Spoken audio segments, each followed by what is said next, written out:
നമ്മുടെ മുടി കൊഴിച്ചിൽ നോർമലാണോ അല്ല എങ്കിൽ അബ്നോർമൽ ആണോ എന്ന് എങ്ങനെ നമുക്ക് കണ്ടുപിടിക്കാൻ നോക്കാം കേട്ടോ. സാധാരണ ഒരു മനുഷ്യൻ്റെ തലയിൽ 1,00,000 വരെ മുടിയുണ്ടെന്നാണ് പറയപ്പെടുന്നത് കേട്ടോ. പക്ഷേ അത് നിങ്ങളിനി എണ്ണി നോക്കാനൊന്നും നിൽക്കേണ്ട, നടക്കണ കാര്യമല്ല. അതുപോലെ തന്നെ ഏകദേശം ഒരു ദിവസം ആരോഗ്യമുള്ള ഒരു മനുഷ്യൻ്റെ ശരീരത്തിൽ, അതായത് തലയിൽ നിന്ന് 50 മുതൽ 100 വരെ മുടി കൊഴിഞ്ഞു പോകാറുണ്ടെന്നും പറയപ്പെടുന്നുണ്ട്. അത് നോർമൽ അളവാണ് കേട്ടോ, മുടി കൊഴിച്ചിലിൻ്റെ നോർമൽ അളവാണ്. കൂടുതൽ നമ്മുടെ മുടി കൊഴിയുന്നുണ്ടെന്ന് നമുക്ക് ഫീൽ ചെയ്ത് കഴിഞ്ഞാൽ അത് നമ്മൾ ട്രീറ്റ് ചെയ്യേണ്ടതായിട്ട് വരുന്ന ഒരു കാര്യമാണ്.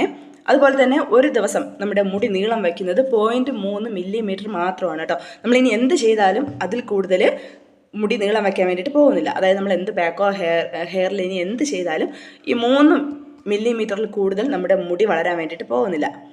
അപ്പോൾ ഇതിനൊക്കെ പറ്റിയുള്ള ഒരു ഡീറ്റെയിൽ വീഡിയോ, അതായത് നമ്മുടെ മുടി കൊഴിച്ചിൽ നമുക്ക് എങ്ങനെ കണ്ടുപിടിക്കാം, നോർമലാണോ അബ്നോർമലാണെന്നോ എങ്ങനെ കണ്ടുപിടിക്കുക എന്നുള്ളൊരു ഡീറ്റെയിൽഡ് വീഡിയോ അപ്ലോഡ് ചെയ്തിട്ടുണ്ട്. കാണാത്തവരുണ്ടെങ്കിൽ നമ്മുടെ ചാനൽ സബ് ചെയ്തിട്ട്